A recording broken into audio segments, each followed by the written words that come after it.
কি নাম? নাম বলো, হ্যাঁ, নাম বলো, নাম বলো।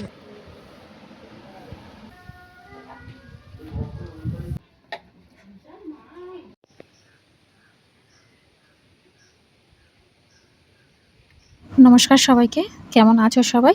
আশা করছি সবাই খুব ভালো আছো। সুমিস ভিলেজ লাইফ চ্যানেলে নতুন একটা ভিডিওতে তোমাদের সবাইকে স্বাগত জানাই।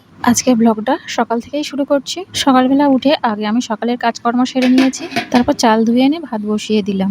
আজকে শনিবার আর বিপত্তারিণী পুজো, তাই আজকে একটু তাড়াতাড়ি রান্না বসিয়ে দিলাম, কেননা রান্না বান্না করে আবার যাবো পুজো দিতে। আর এই বিপত্তারিণী পুজো আমাদের গ্রামের একটা ক্লাবেই হয়, আর কোথাও হয় না।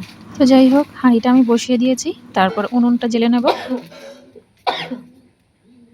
আজকে যেহেতু পুজো, তাই ভাতও হবে আর লুচিও হবে। রোহিত আর রোহিতের বাপি খাবে ভাত, আর আমরা তিনজন মানে শ্বশুর শাশুড়ি আর আমি তিনজনেই উপোস করব। লুচিটা একটু বেশি করেই করা হবে, যাতে দুবেলা হয়ে যায়। আর এবেলা রোহিত আর রোহিতের বাপি ভাত খাবে, কিন্তু ওবেলা ওরা সবাই মিলে লুচি খাবে। তো এদিকে আমি ভাতটা বসিয়ে দিয়ে তারপরে কিছুটা আলু কেটে নিয়েছি। কিছুটা না, বেশ অনেকগুলোই আলু কেটেছি।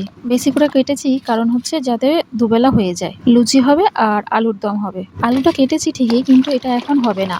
রান্না হয়ে গেলে তারপরে এইসব লুচি আলুর দম হবে। আমি ভাতটা বসিয়ে দিয়ে আলুগুলোকে কেটে নিয়েছি। আর রান্না তো আজকে বেশি কিছু করব না, শুধু ডিমের ঝোল আর ভাত করব।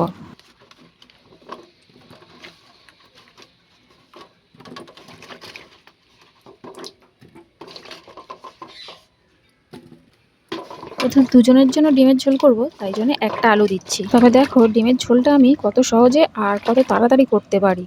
একটা বড় মতো আলু ধুয়ে আর ভাতের মধ্যে ফেলে দিলাম। ভাতটাও হয়ে যাবে আর আলুটাও সেদ্ধ হয়ে যাবে।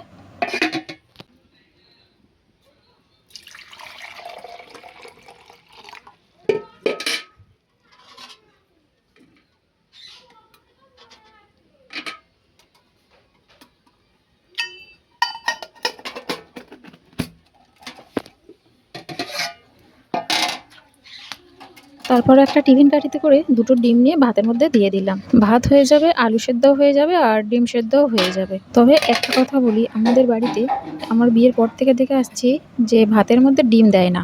অনেকে তো ভাতের সঙ্গে ডিম দিয়ে সেদ্ধ করে নেয়, কিন্তু আমাদের বাড়িতে ওটা হয় না। কারণ জানি না আমি কেন করে এটা। যদি ভাতে দেওয়ারই হয় তাহলে কোনো টিফিন কাঠির মধ্যে করতে হবে, আর না হলে আলাদা করে সেদ্ধ করতে হবে। যদিও এর কারণটা আমি ঠিক জানি না। তো যাই হোক, আমিও সেই রকম করি। ভাতের সঙ্গে ডিম দিই না, কোনো টিফিন কাঠিতে বা আলাদা করে সেদ্ধ করে নিই। ওদিকে ভাত হচ্ছে, ততক্ষণে আমি কিছুটা আদা ছাড়িয়ে নিলাম। একটু বেশি করেই আদা কেটে নিচ্ছি, তার কারণ হচ্ছে আলুর দমে দেওয়া হবে আর খানিকটা দেবো ডিমের তরকারিতে।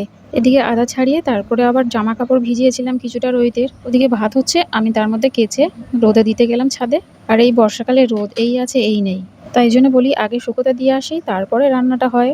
না হলে কখন বৃষ্টি এসে যাবে আর শুকনো হবে না। আর আজকে দেখো কি সুন্দর হাওয়া হচ্ছে।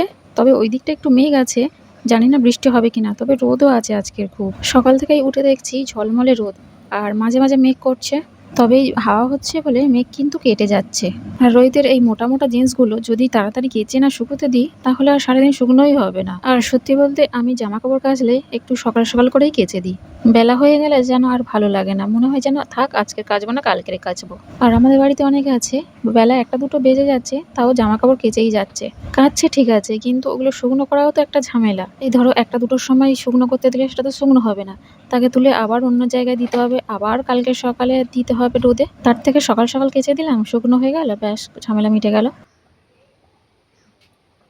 যাই হোক, জামা কাপড়গুলো সব শুকনো করতে দেওয়া হয়ে গিয়েছে। আর এদিকে আমাদের ড্রাগন গাছটা দেখো অবস্থাটা। এতদিন ধরে তো কোনো ফুল ফল নেই, কিন্তু দেখো কত কচি কচি ডাল বের হচ্ছে। ওদিকে দেখো গাছের গোড়ার দিকে একটা কচি মতো ডাল বের হচ্ছে।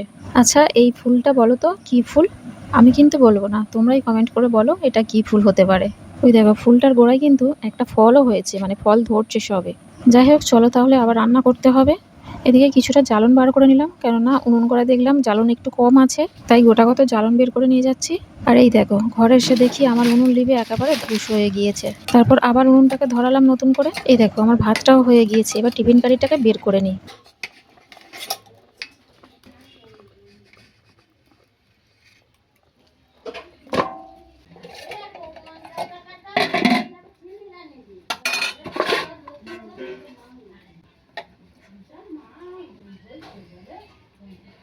ডিমের টিফিন কাটি আর আলুটাকেও বের করে নিয়েছি। এদিকে ভাতের ফ্যান করাতে যাব, ওই যে টিফিন কারিটা ছিল ওর মধ্যে আমার হাতে লেগে গেল ছ্যাঁকা।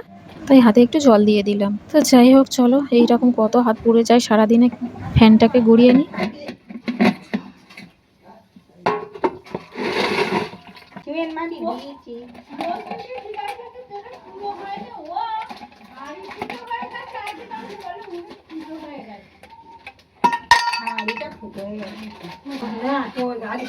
কালকের আলু ভাজা আছে, আজকে আলু ভাজা বলছে একটু দিয়ে বস নিয়ে যে। এই যে আমার ডিমের ঝোল হয়ে গিয়েছে। চলো এবার বাসন কোসন মেজে নিই, তারপর চান করে নিয়ে যাব পুজো দিতে।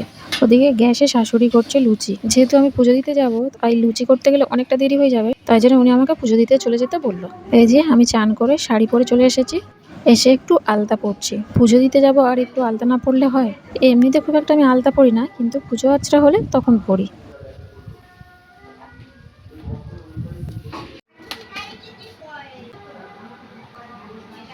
জানি আমার পাটা অতটাও সুন্দর না, তাও আলতা পরে আমাকে কেমন লাগছে বলো।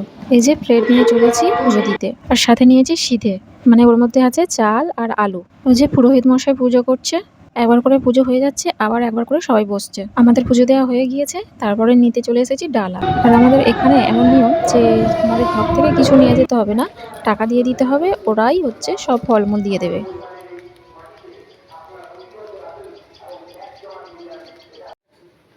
প্রসাদে নিয়ে চলে এসেছি। দেখো এর মধ্যে কি কি দিয়েছে। 4টে লুচি আর 2 পিস আলুর দম, আর সাথে কিছু ছোট ছোট ফলের টুকরো, আর সাথে 2টো ডুরি, আর কাঁঠালটা দেখো গোটাও দেয়নি। যাই হোক, যা দিয়েছে তাই ভালো। এদিকে আবার বিকেলবেলা টাইম করে জল এসে গেছে, তো গিয়ে টাইম করে জলগুলো তুলে নিলাম। এর আগে 2-3 দিন টাইম করে জল দেয়নি, তাই সব কিছু খালি হয়ে আছে। আজকে একটু ভালো করে জল দিয়েছে, তাই অনেক জল তুলতে হবে। আর এই টাইম কলের জল আমরা ওই ড্রামের মধ্যে ভরে রেখে দিই, ওতেই চান করি, আর ওতেই সব কিছু হয় টাইম কলের জলে। রান্না থেকে চান করা থেকে সব কিছুই, শুধু খাবার জলটাই যে আমাদের কলে থেকে আনতে হয়।